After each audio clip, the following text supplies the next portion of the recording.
सर्दियों की ठिठुरन और पहाड़ी मौसम के बीच एक अनोखी मुलाकात की है, जिसमें अनुराग और रागिनी की नजदीकियां धीरे धीरे गहराई में बदल जाती हैं। आइए सुनते हैं एक अनोखी प्रेम कहानी। नवंबर के अंतिम सप्ताह की सर्द दोपहरी थी। रात से ही हल्की बूंदाबांदी ने ठंड को और बढ़ा दिया था और समूचे नैनीताल को कोहरे की घनी परत से ढक लिया था। कल तक जो हरी भरी पहाड़ियां बड़ी शान से सिर ऊंचा किए आसमान को चुनौती देती हुई खड़ी थी, आज कोहरे की चादर में सकुची सिमटी दुबक गई थी कि कहीं उनके अस्तित्व की एक झलक तक देखने को नहीं मिल रही थी। घंटे भर तक आसपास पैदल घूमकर एक कॉफी शॉप में बैठा अनुराग शीशे की दीवार के उस पार नैनीताल शहर और चारों तरफ फैली पहाड़ियों को देखने की कोशिश कर रहा था, लेकिन सिवाय सफेद धुंध के कुछ भी नजर नहीं आ रहा था। 10-12 फीट के बाद बस धुंध ही धुंध थी। यहाँ तक कि आसमान में सूरज की चमक तक नहीं थी। गरम कॉफी के मग को दोनों हथेलियों में थामकर उसने कॉफी का एक लंबा घूंट पिया। स्वेटर, उस पर मोटा जैकेट, तब भी पसलियों में लगातार ठंड का कंपकंपाता एहसास हो ही रहा था। गर्म कॉफी कुछ पलों के लिए राहत देती, फिर जैसे वह भी कोहरे में ठिठुर कर ठंडी पड़ जाती। अनुराग पहाड़ों पर हमेशा गर्मी के मौसम में ही आया था। इस बार उसका मन किया सर्दियों में पहाड़ घूमने का। उसने एक कॉफी का ऑर्डर दिया। सामने कच्ची पगडंडी से होकर लोग आ जा रहे थे, जो अचानक ही धुंध में से निकलते और धुंध में ही मिल जाते। शाम के 4 बजे वह गले के चारों तरफ मफलर को अच्छे से लपेटकर कॉफी शॉप से बाहर आ गया। धुंध अब लगातार बढ़ती जा रही थी और ठंड भी वह समय पर होटल पहुंच जाना चाहता था। पिछले 4-5 दिनों में उसे आसपास की पहाड़ी पगडंडियों का थोड़ा बहुत अंदाजा हो गया था। उसी अंदाजे पर वह धीरे धीरे आगे बढ़ रहा था, क्योंकि हवा तेज हो गई थी और उसकी आंखों में भी चुभ रही थी। जरा सा दूर तक ही गया था कि अचानक पैर जैसे किसी गड्ढे में चला गया और इससे पहले कि वह लड़खड़ा कर गिर जाता, किसी ने हाथ पकड़कर उसे थाम लिया। संभल कर, ये पहाड़ी पगडंडियां बारिश से बहुत फिसलन भरी हो जाती हैं। अभी 20 फीट नीचे जा गिरते। हाथ पर कोमल स्पर्श के साथ ही मधुर कंठ ध्वनि ने उसे गिरने से बचाकर गड्ढे से दूर खींच लिया। रजनीगंधा और गुलाब के फूलों की मिलीजुली गंध अनुराग की सांसों में समा गई। अभी मौसम खराब है। अच्छा यही होगा कि आप 4 बजे से पहले ही अपने होटल वापस लौट जाया करिए। उसका हाथ थामे वह उसके पीछे चल रही थी। अनुराग उसका चेहरा नहीं देख पा रहा था, लेकिन आवाज से वह लड़की सी लग रही थी। अरे, आपने कैसे जाना कि मुझे होटल जाना है, घर नहीं? क्योंकि यहाँ के स्थानीय निवासी पगडंडी पर पहाड़ की तरफ सटकर चलते हैं, इस तरह बीच में नहीं कि गिर पड़े। वह हंसती हुई बोली। पहाड़ी से सटकर ही चलते जाइएगा, बस कुछ ही दूर पक्की चौड़ी सड़क मिल जाएगी। इससे पहले कि अनुराग पलटकर उसे देख पाता, वह उसका हाथ छोड़कर एक दुकान में चली गई। यह एक फ्लोरिस्ट शॉप थी, जहां चारों तरफ फूल ही फूल और फूलों के खूबसूरत बुके रखे हुए थे। वह काउंटर पर खड़े लड़के से कुछ बात कर रही थी। उसकी पीठ ही दिखाई दे रही थी। कमर तक चोटी में बंधे बाल, सलवार सूट पर कार्डिगन, ऊपर से गले में गर्म स्टोल लपेटा हुआ। कुछ क्षण कांच के दरवाजे पर खड़े रहने के बाद अनुराग वहां से आगे बढ़ गया। पहाड़ी से सटकर पगडंडी पार की और पक्की सड़क पर आ गया। होटल पहुंचकर उसने हीटर चालू किया और कंबल में घुस गया। बड़ी देर बाद जाकर हाथ पैर गर्म हुए। टीवी देखते हुए उसे जाने क्यों फिर वही लड़की याद आ गई, जिसने उसे गड्ढे में गिरने से बचाया था। जाने कौन थी, कैसी थी, लेकिन रजनीगंधा और गुलाबों की खुशबू जैसे अभी तक सांसों को महका रही थी। हाथ पर एक कोमल स्पर्श अब तक बसा हुआ था और व्यालों में एक अनदेखा चेहरा। रात खाना उसने कमरे में ही मंगवा लिया। ढेर सारे लोगों के बीच बैठकर अकेले खाना खाने से अच्छा है कमरे में अकेले ही खाया जाए। डाइनिंग हॉल में सबको परिवार के साथ या हनीमून कपल्स को एक दूसरे में डूबे हुए खाना खाते देखकर भीतर का अकेलापन दूना हो जाता है। टेबल के सामने वाली खाली कुर्सी को देख जीवन का खालीपन डसने लगता है। पिता बचपन में ही चल बसे थे। माँ ने 4 भाई बहनों को बड़े संघर्ष से पाल पोस कर बड़ा किया था। बड़ी 2 बहनों का ब्याह हो गया और बड़ा भाई पत्नी बच्चों के साथ विदेश में बस गया। माँ अक्सर बीमार रहने लगी थी। तन की बजाय बच्चों के स्वार्थपूर्ण व्यवहार से मन अधिक ही टूट गया था। सबसे छोटा अनुराग माँ की व्यथा को समझता था। रात दिन माँ की सेवा में उसने खुद को भुला दिया। न किसी से शादी की, न प्यार किया, माँ को और दुख नहीं देना चाहता था। जब भी माँ शादी की बात करती, वो टाल जाता।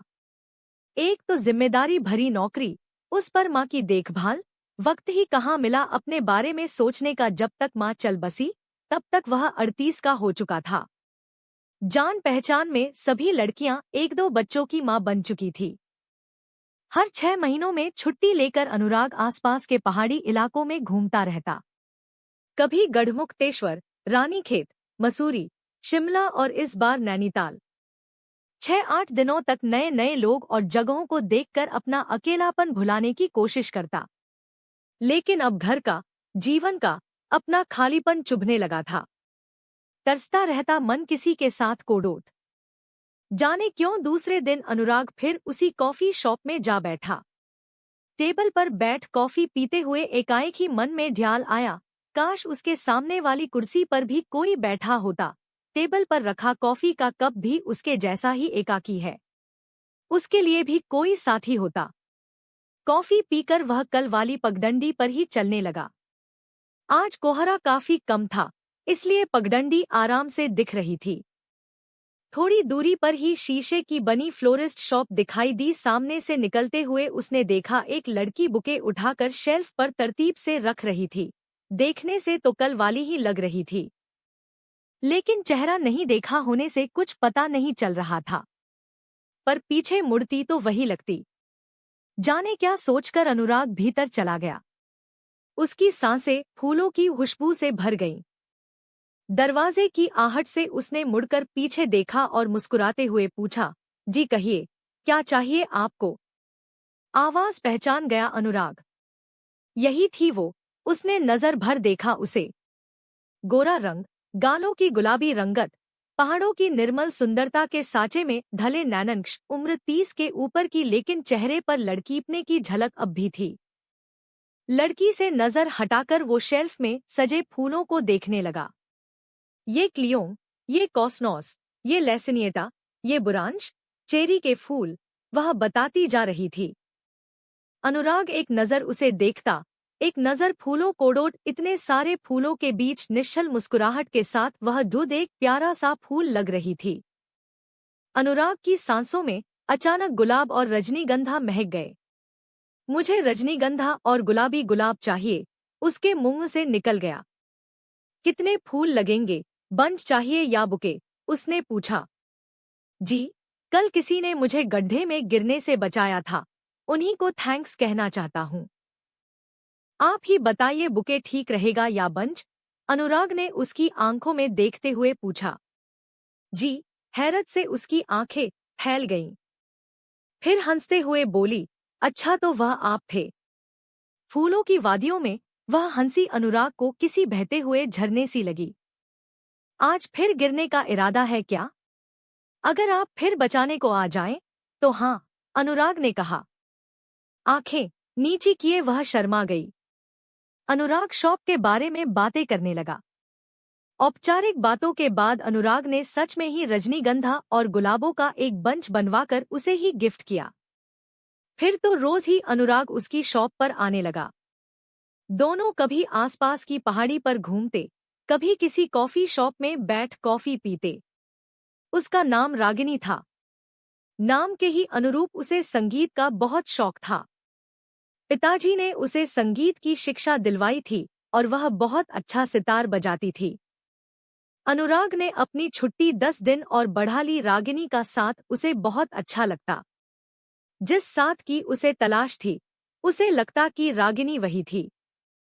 कितनी सहज, कितनी सरल, तब भी जीवन से भरपूर। नैनीताल की वादियों में जैसे उसकी निश्चल हंसी के झरने बहते रहते, तब भी आचरण में बहुत संस्कारी थी। रिश्तों को, जीवन को कितनी गहराई से समझती थी। एक ही बात अनुराग को खटकती थी कि इतनी सुंदर और संस्कारी होने के बाद भी अब तक रागिनी की शादी क्यों नहीं हुई। वह कुंवारी क्यों है? फिर वो ही सोचता कि अच्छा है, वह शायद अनुराग के लिए ही अब तक कुंवारी है। अब उसे अकेले कॉफी पीना अखरने लगा था। दोनों के बीच अच्छी दोस्ती हो गई थी। आखिर एक दिन जब दोनों कोहरे से भरे दिन में कॉफी शॉप में बैठे थे, तब बहुत संजीदगी से अनुराग ने उसे अपने मन की इच्छा बताई। रागिनी का चेहरा अचानक ही सफेद पड़ गया। वह स्तब्ध सी रह गई। हमेशा हंसी से खिला हुआ उसका मुख आहत सा लगने लगा। क्या तुम्हें मैं पसंद नहीं हूँ? नहीं हूँ तो कोई बात नहीं। उसका गंभीर मुख देखकर अनुराग को लगा शायद उसने कुछ गलत बात कह दी है। ऐसी बात नहीं है अनुराग, लेकिन मुझे पसंद होने से क्या होता है? मैं ही किसी को पसंद नहीं आती। रागिनी की आंखें नम हो गईं। लेकिन मैं तो कह रहा हूँ कि मुझे तुम पसंद हो, अनुराग ने कहा। पर मेरी सच्चाई जानने के बाद शायद तुम भी मुझे पसंद न करो, रागिनी हिचकते हुए बोली। कैसी सच्चाई? अनुराग ने पूछा। अनुराग, आज से 8 साल पहले मुझे ब्रेस्ट कैंसर हो गया था। समय पर पता चल जाने से मेरी जान तो बच गई, लेकिन उस कैंसर को हटाने के लिए मेरे शरीर का एक हिस्सा काट कर अलग करना पड़ा था। अब मैं अधूरी स्त्री हूँ। कोई भी पुरुष ऐसी पत्नी नहीं चाहता। तुमसे दोस्ती हुई, बहुत अच्छा समय बीता तुम्हारे साथ। ये दिन हमेशा याद रहेंगे। चलती हूँ। एक फीकी सी मुस्कान के साथ रागिनी उठकर वहां से चली गई। दूसरे दिन अनुराग फिर फ्लोरिस्ट शॉप पर था। रागिनी ने आश्चर्य से उसे देखा। शायद उसे उम्मीद नहीं थी कि वह फिर आएगा, या शायद अलविदा कहने आया है। अनुराग ने देखा कि रागिनी का चेहरा आज बहुत मुरझाया हुआ है। जी मुझे कुछ फूल चाहिए, अनुराग ने कहा। जी किस तरह के फूल चाहिए, बुके या बंच? रागिनी ने पूछा। एक लड़की को शादी के लिए प्रपोज करना है। आप ही बताइए कि बंच ठीक रहेगा या बुके?